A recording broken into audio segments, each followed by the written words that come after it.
Halo Mebistut, kembali lagi bersama Kang Prabu di One di Channel Review. Apa kabar nih para penggemar film horor-horor lokal? Apakah kalian sudah siap melihat kengerian di film horor kali ini yang berjudul Menjelang Ajal 2024? Kira-kira semengerikan seperti apakah di film alur cerita kali ini? Sudahlah, jangan kebanyakan bekicot, mending kita saksikan saja alur ceritanya. Tapi jika kalian suka dengan video ini, silahkan ditekan saja tombol subscribe-nya dan aktifkan lonceng notifikasinya agar tidak ketinggalan video terbaru dari channel ini. Awal film kita diperlihatkan seorang kewes cantik yang bernama Sekar yang sedang menjalani ritual sesat untuk pesugihan.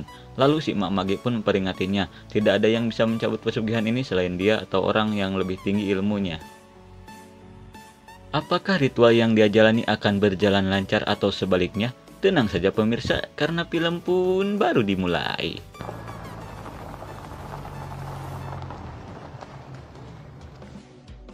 Singkat waktu setahun kemudian berkat pesugihan yang dia jalani, usaha rumah makannya pun berjalan lebih maju. Namun beberapa hari kemudian Bu Sekar pun merasa kehermanan saat warung nasinya tiba-tiba sepi. Hingga akhirnya ada pria lokal yang datang membeli. Namun tidak lama kemudian pria lokal itu mengembalikan nasi yang dia beli karena nasinya sudah basi. Bu Sekar pun mengecek semua masakannya, sungguh tidak masuk di nurul, tiba-tiba masakannya semuanya menjadi basi. Dirasa ada yang aneh, Bu Sekar pun mengajak Birodiah pergi ke si emak dukun. Namun Bu Sekar pun kaget karena melihat si emak dukunnya sudah modar.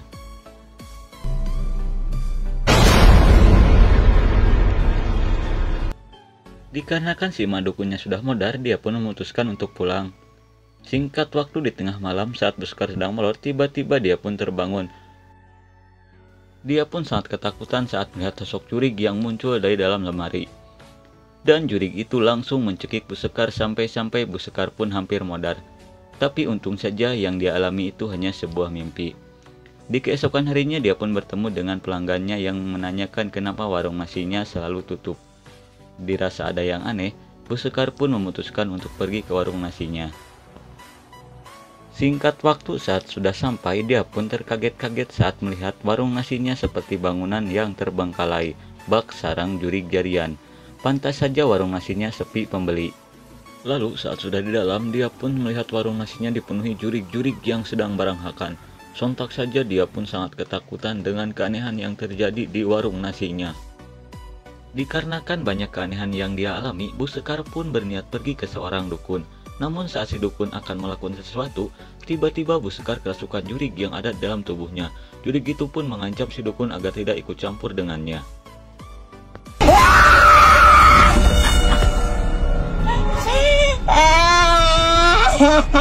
Lalu si jurig pun langsung menyerang si dukun hingga si dukun pun terjungkal. Tidak lama kemudian akhirnya Bu Sekar pun kembali sadar. Lalu si dukun pun memberitahukan bahwa ada sosok jurig yang bersemayam di tubuhnya yang bernama Nyi Wengi. Si dukun pun menyuruh Bu Sekar untuk cepat-cepat mengeluarkan jurig itu. Dikarenakan pemberi sajiannya sudah modar, maka jurig-jurig itu akan menyerang dia beserta keluarganya. Dikarenakan si dukun memiliki ilmu yang masih epik, dia pun menyuruh Bu Sekar untuk pergi ke kerabat si emak atau orang yang lebih tinggi ilmunya dari si emak. Singkat waktu, Bu Sekar dan Birodiah pun pergi ke rumah si nenek dukun. Lalu Bu Sekar melihat seorang kewes cantik ada di dalam rumah itu. Dirasa itu saudaranya, dia pun berniat meminta bantuannya. Namun saat dia berniat masuk, tapi tidak ada orang yang menjawabnya. Lalu Bu Sekar pun berniat pulang lagi. Saat dia akan pulang, tiba-tiba pintu itu terbuka sendiri. Tidak sadar dalam ada orang, dia pun berniat masuk ke rumah itu. Saat sudah di dalam rumah itu, dia pun tidak melihat siapapun. Lalu tanpa dia sadari, ada sosok yang menyeramkan mendekatinya dari belakang.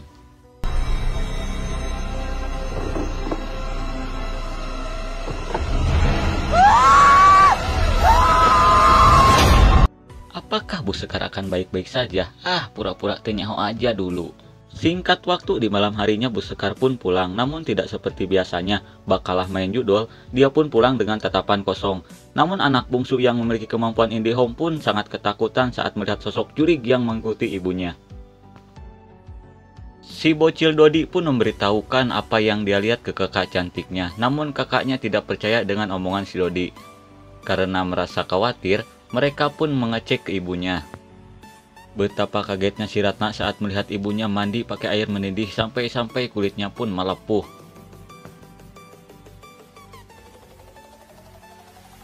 Dikarenakan ibunya semakin parah, si Ratna pun meminta kakaknya untuk segera pulang. Saat sudah menelepon kakaknya, si Ratna pun berniat meminta bantuan ke Bi Rodiah yang tidak jauh rumahnya. Tidak lama kemudian si Dandi pun pulang dan bertemu dengan si Ratna yang bersama Bi Rodiah di luar. Saat sudah di kamar, mereka pun sangat kaget saat ibunya yang menghilang dari tempat tidurnya. Sontak saja mereka pun sangat panik dan bergegas mencarinya. Lalu mereka pun menemukan ibunya sedang menggigit paksa si Dodi malam-malam. Lalu si Dandi pun mencoba menghentikan kelakuan ibunya itu, dan Bi Rodiah pun langsung membawa Bi Sekar untuk istirahat. Singkat waktu, Bu Sekar yang mulai sadar pun menceritakan ke anaknya. Sejak suaminya meninggal, dia pun bertekad untuk menghidupi ketiga anaknya dengan baik, namun dia salah jalan. Dia memilih jalan pintas lewat pesugihan agar warung nasinya ramai pembeli, agar bisa menyekolahkan ketiga anaknya, agar hidupnya lebih baik dari dirinya. Sontak saja anak-anaknya yang mendengar cerita dari ibunya pun sangat bersedih. Tidak lama kemudian si Dodi yang memiliki kemampuan IndiHome pun menyadari ada sosok jurig yang sangat menyeramkan datang. Lalu si Dandi pun mencoba mengeceknya. Namun saat akan masuk lagi, tiba-tiba pintu itu terkunci. Sementara itu ibunya pun kembali kerasukan jurig Nyi Wengi. Si Ratna pun tidak bisa menghentikan amukan ibunya itu.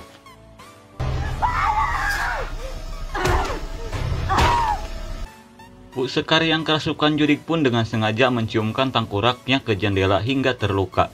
Sementara itu si Dandi pun berhasil menobrak pintu dan bergegas menyelamatkan kedua adiknya dari amukan ibunya itu. Dikarenakan ibunya semakin tidak terkendali, dengan terpaksa si Dandi pun mengurung ibunya itu. Lalu di keesokan harinya ada seorang ustadz yang mencoba meruqyah Bu Sekar yang semakin ripuh. Namun sangat disayangkan sekali, Pak Ustadz pun dengan mudah dikalahkan oleh jurig itu.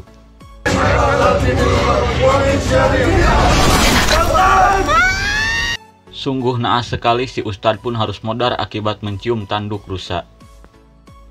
Singkat waktu, di saat mereka sedang kebingungan karena ibunya semakin parah, tiba-tiba si Dandi pun mendapatkan kabar dari Bi Rodiah yang mengajak si Dandi mengobati ibunya ke seorang ustadz di belahan kulon.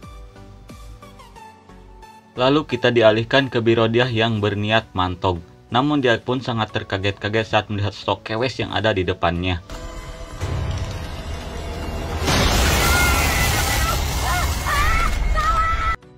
Bi Rodiah pun semakin ketakutan saat tiba-tiba jurig itu sedang ngajogrog di depannya.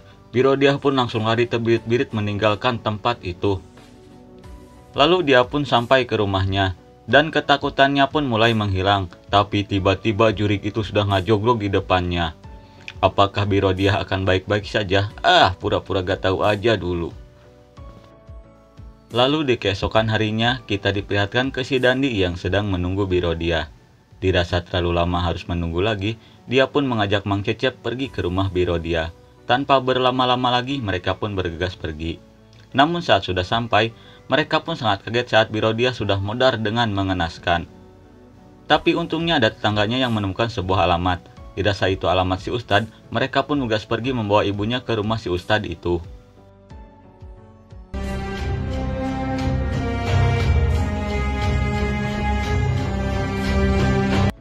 Setelah menempuh perjalanan yang sangat jauh, akhirnya mereka pun sampai ke perbatasan kampung.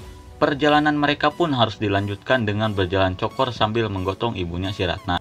Singkat waktu, dikarenakan sudah menjelang sholat maghrib, mereka pun berniat sholat terlebih dahulu di sebuah saung di tengah hutan. Lalu saat sedang sholat, si Dodi yang memiliki kemampuan IndiHome pun melihat sosok jurig yang sangat menyeramkan sedang mendekati ibunya. Singkat waktu saat mereka selesai sholat, mereka pun sangat panik saat Bu Sekar tiba-tiba menghilang. Lalu si Dandi bersama yang lainnya pun bergegas mencari Bu Sekar. Lalu kita dialihkan ke dua bapak yang menemukan Bu Sekar.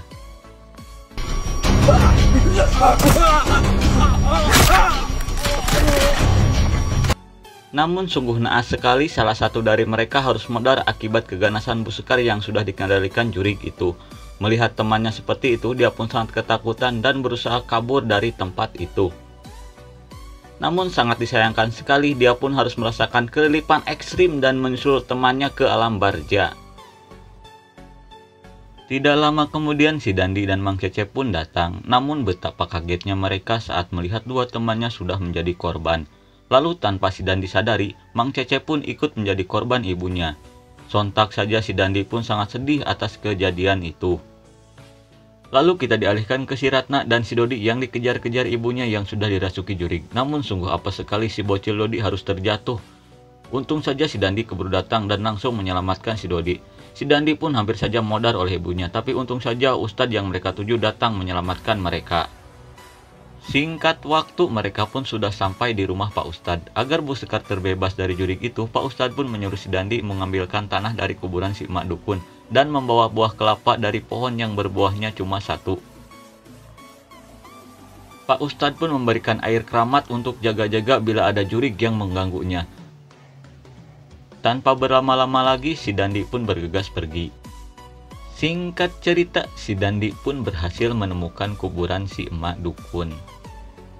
Lalu saat akan mengambil tanah yang dipenuhi belatung itu, tiba-tiba segembraan pocong yang sangat menyeramkan muncul. Sontak saja si Dandi pun sangat ketakutan.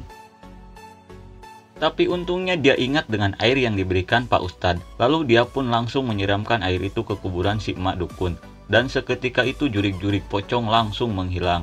Dan tidak butuh waktu lama juga, si Dandi pun berhasil menemukan buah kelapa itu. Lalu kita dialihkan ke Bu Sekar yang kembali dirasuki oleh jurig. Sontak saja si Ratna dan si Dodi pun sangat ketakutan. Tanpa banyak bacot, jurig itu langsung menyerang si Ustadz. Untung saja si Ustadz berhasil menyerang jurig itu hingga terpental. Lalu saat Pak Ustadz akan menyerang lagi, namun jurig itu berhasil menghindar dan langsung menyerang balik hingga si Ustadz pun terjatuh. Lalu saat Pak Ustadz akan menyerang dengan kerisnya, namun lagi-lagi jurig itu berhasil menghindar dan berhasil menyerang balik hingga cokor Pak Ustadz pun terluka. Lalu jurig itu pun berhasil melukai tangan Pak Ustadz, namun Pak Ustadz berhasil melemparkan jurig itu keluar. Di tengah adu mekanik yang sangat sengit, hingga jurig itu pun berhasil mengalahkan si Ustadz. Hingga si Ustadz pun tidak sadarkan diri. Lalu saat jurig itu akan menyerang si Ratna dan si Dodi, untung saja si Dandi keburu datang. Namun si Dandi tidak mampu melawannya. Tapi untung saja Pak Ustadz yang bangkit kembali langsung menyiramkan air kelapa itu ke tubuh Bu Sekar. Hingga Bu Sekar pun terbebas dari pengaruh jurig itu. Berkat doa dari Pak Ustadz, akhirnya Bu Sekar pun bisa terbebas sepenuhnya dari pengaruh jurig itu. Dirasa ajalnya semakin dekat, Bu Sekar pun meminta maaf dan meminta si Dandi untuk menuntunnya membacakan 2 kalimat syahadat.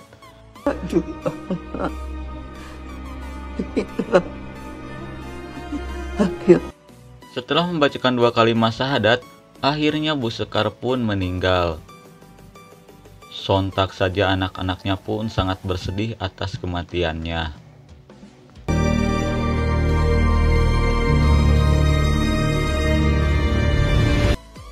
Singkat waktu beberapa lama kemudian, si Nandi pun meneruskan usaha rumah makan ibunya. Namun di sini kita diperlihatkan si Ratna yang bertingkah aneh. Apakah si Ratna sudah dirasuki oleh jurig Nyi Wengi? Dah, paduli bagong, karena film pun sudah berakhir. Oke lah, mungkin segitu saja alur cerita film kali ini. Terima kasih yang sudah menonton. Nantikan alur cerita film seru lainnya hanya di Wandi Channel Review. See you next, bye bye.